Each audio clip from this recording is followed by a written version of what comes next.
আমরা আমার মনে হয় যে যার মতো করে যে ধর্মীয় আচার অনুষ্ঠানের মধ্যে দিয়ে সবাই আসলে নিজেদের মতো করে স্রষ্টাকে খোঁজার চেষ্টা করি। মাধ্যমটা পথটা হয়তো আলাদা হতে পারে। তো প্রত্যেকটা ধর্ম যে মূল্যবোধ শেখায় তার আচার অনুষ্ঠানের মাধ্যমে এই মূল্যবোধ যদি কোনো মানুষ ধারণ করে, লালন করে এবং প্রতিপালন করে, তাহলে সেই মানুষটা ভালো মানুষ হতে পারে। সে যে ধর্মের বিশ্বাসী হোক না কেন, যদি সে তার নিজ ধর্মের মূল্যবোধকে ধারণ করে জীবন পরিচালিত করে, তাহলে আসলে ভালো মানুষ হতে পারছে। তো আপনাদের এই কীর্তনে অংশগ্রহণের মাধ্যমে, শোনার মাধ্যমে যে আগ্রহ দেখতে পাচ্ছি, এটা আজকের সন্ধ্যা বা এই 2 দিনের আয়োজনের মধ্যে সীমাবদ্ধ রাখা ঠিক হবে না। এটা আপনাদের ব্যক্তি জীবনে, পারিবারিক জীবনে, সামাজিক জীবনে এবং রাষ্ট্রীয় জীবনে এই মূল্যবোধের প্রতিফলন এবং বহিঃপ্রকাশ যেন থাকে, এই প্রত্যাশা থাকবে।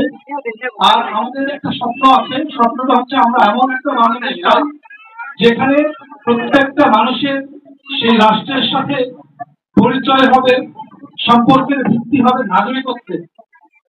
আমি হিন্দু না আমি মুসলমান না খ্রিস্টান বৌদ্ধ, রাষ্ট্রের সাথে আমার এটা ধর্মীয় বিশ্বাস সম্পর্কের ভিত্তি নয়।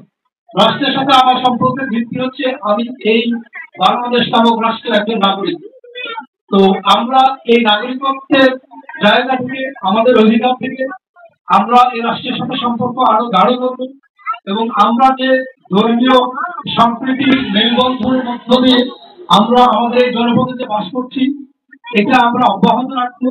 আমরা কাঁধে কাঁধ মিলিয়ে যেভাবে এই সমাজে বাস করছি, সুখে দুঃখে একে অপরের পাশে দাঁড়িয়ে সহযোগিতার হাত বাড়িয়ে আমরা যেরকম দাঁড়াচ্ছি, এটা আমরা স্রষ্টার কাছে আমরা দোয়া চাইবো আমরা যেন এটাকে অব্যাহত রাখতে পারি।